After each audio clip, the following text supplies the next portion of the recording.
최근에도 삼성전자가 반등에 성공하며 약 9만 원 선까지 주가가 오르자 전문가들이 나오며 이번엔 진짜로 10만 전자를 간다며 삼성전자를 매수 추천을 합니다.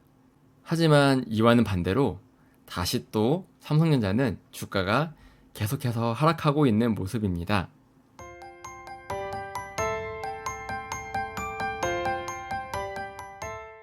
안녕하세요. 올바른 투자를 지향하는 올투입니다. 오늘은 주가를 함부로 예측하려 하지 말라는 주제로 영상을 제작하였습니다. 2021년 1월 18일은 코스피의 제일 큰 형님인 삼성전자가 96,800원을 찍은 역사적인 날입니다. 당시 증권가에서는 삼성전자의 목표가를 앞다투어 상향하기 바쁩니다. 증권 전문가라는 사람들도 다양한 매체에 출연하며 반도체의 장밋빛 전망을 제시하고 10만 전자를 외칩니다.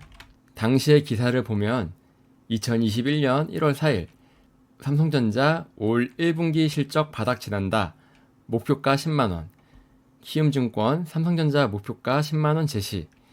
2020년 4분기 실적은 매출액 60조 9천억, 영업이익은 9조 2천억으로 기대치를 밑돌 것으로 예상하지만 1분기 실적 바닥을 지나 향후 디램 부문의 경우는 고정가격 상승이 발생하며 전 분기 대비 실적 턴어라운드를 기록할 전망이라고 예상하고 있습니다.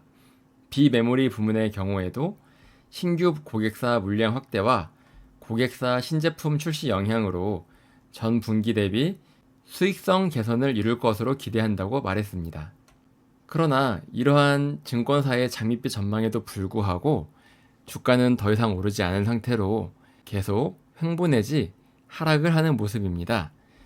주가가 떨어지기 시작하니 전문가들이 나와서 삼성전자를 저가에 매수할 기회라며 매수 추천을 합니다.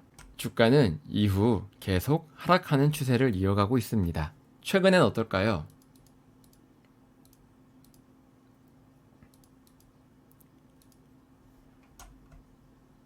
최근에도 삼성전자가 반등에 성공하며 약 9만 원 선까지 주가가 오르자 전문가들이 나오며 이번엔 진짜로 10만 전자를 간다며 삼성전자를 매수 추천을 합니다. 하지만 이와는 반대로 다시 또 삼성전자는 주가가 계속해서 하락하고 있는 모습입니다. 삼성전자 컨센서스를 한번 살펴보겠습니다. 구글에서 삼성전자 컨센서스를 검색하면 FM 가이드에서 삼성전자의 컨센서스를 무료로 볼 수 있습니다. 삼성전자의 컨센서스를 보니 21년 대비 22년도에 매출액은 증가하였지만 영업이익은 오히려 감소하는 모습을 보여줍니다. 대신 당기 순이익은 증가를 했습니다. 하지만 22년부터 23년까지 넘어가는 시기에 매출의 하락과 더불어 영업이익은 엄청난 폭락을 겪게 됩니다. 당기순이익 역시 마찬가지입니다. 혹시 증권사의 밝은 전망에도 불구하고 삼성전자의 주가가 이렇게 내리막길을 걸었던 이유는 이미 2023년도에 영업이익이 급감할 것을 미리 예측하고 주가가 하락하고 있었던 것은 아닌지 생각해 볼 필요가 있습니다. 이번엔 2023년 돌풍을 일으켰던 2차전지 대장주 에코프로입니다. 2023년 에코프로는 에코프로 포모 현상이라는 말까지 만들며 질주를 하다가 갑자기 7월 26일 한순간 급락이 시작되었습니다. 당시 300만 에코를 부르짖던 투자자들은 주가가 떨어지자 향후 더 싸게 살 기회라며 매수로 대응했고 뒤늦게 늦은 타이밍에 진입한 투자자들은 큰 손실을 입은 채 누적되는 손실을 하염없이 지켜만 봐야 했습니다. 주가를 살펴보니 고점 대비 약 3분의 1 토막이 났습니다. 대체 무슨 일이 있었을까요? 대부분의 투자자들은 불법 공매도 탓이라며 원성을 높였습니다. 그러나 이후 에코프로 실적 발표 시즌이 다가오며 놀라운 충격에 빠지게 됩니다. 2023년 10월 13일 에코프로는 실적을 발표하였습니다. 기사를 살펴보면 리튬의 하락으로 인해 시장 기대치를 크게 밑도는 어닝 쇼크를 기록합니다.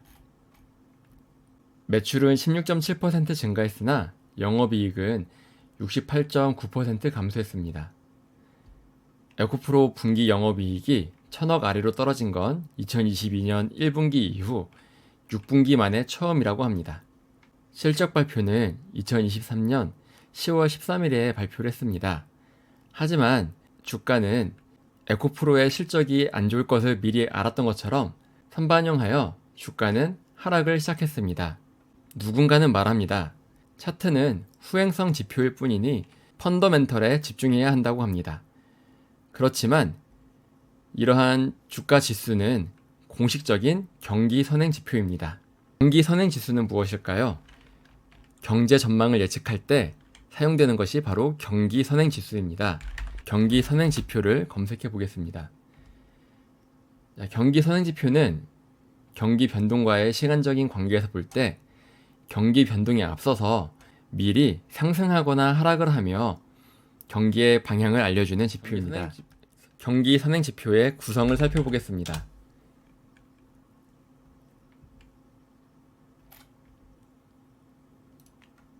경기 선행 지수의 내용을 자세히 보겠습니다. 2019년 기준으로 경기 선행 지수를 구성하는 지표는 재고 순환 지표, 경제 심리 지수, 기계류 내수 출하 지수, 건설 수주액, 수출입 물가 비율, 코스피, 장단기 금리차 등 7개가 있다고 합니다.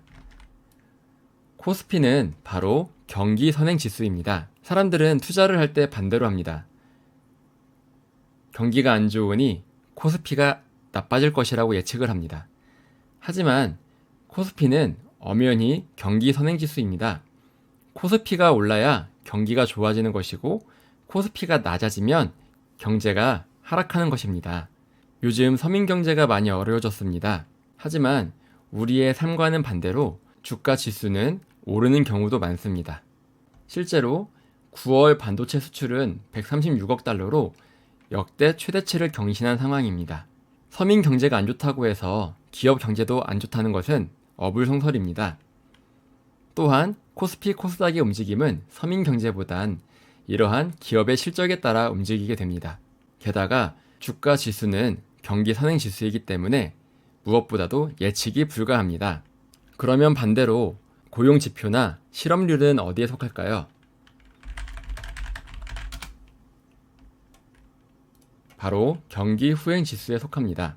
경기가 좋아지고 나면 경기 후행 지수가 뒤늦게 올라오고 경기가 나빠지게 되면 뒤늦게 경기 후행 지수도 내려가게 됩니다. 경기 후행 지수를 보면 재고 지수, 비농가 실업률, 도시 근로자 수, 도시가계의 소비 지출, 소비재 수입액 등의 지표를 사용하고 있으며 과거의 경제 상태를 나타낸다고 되어 있습니다.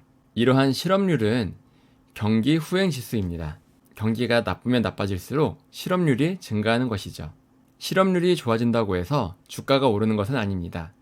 왜냐하면 주가는 경기 선행 지수이고 실업률은 경기 후행 지수이기 때문에 무엇보다 주가가 먼저 움직이기 때문입니다. 주식시장은 비관 속에서 자란다는 말이 있습니다. 일반적으로 사람들의 생각과 반대로 움직이거나 먼저 바닥을 찍고 경기가 성장하기에 앞서 먼저 움직이는 경우가 허다합니다. 주식의 움직임은 예측할 수 없습니다.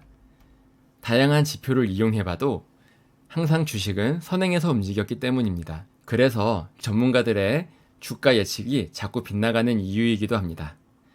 주식은 예측보다는 대응입니다. 예측하려 하지 마시고 흐름에 맞춰 잘 대응하시길 바랍니다. 영상 하단에 있는 제 블로그에 방문하시면 각종 투자 자료, 투자에 대한 생각, 제가 보유하거나 보유 예정인 종목들을 공개하고 있습니다. 투자에 필요한 자료들을 모두 무료로 공개하고 있으니 자료가 필요한 투자자라면 제 블로그에 방문하셔서 자료를 가져가시길 바랍니다. 이상 올바른 투자를 지향하는 올투였습니다. 여러분의 올바른 투자를 기원합니다. 올투!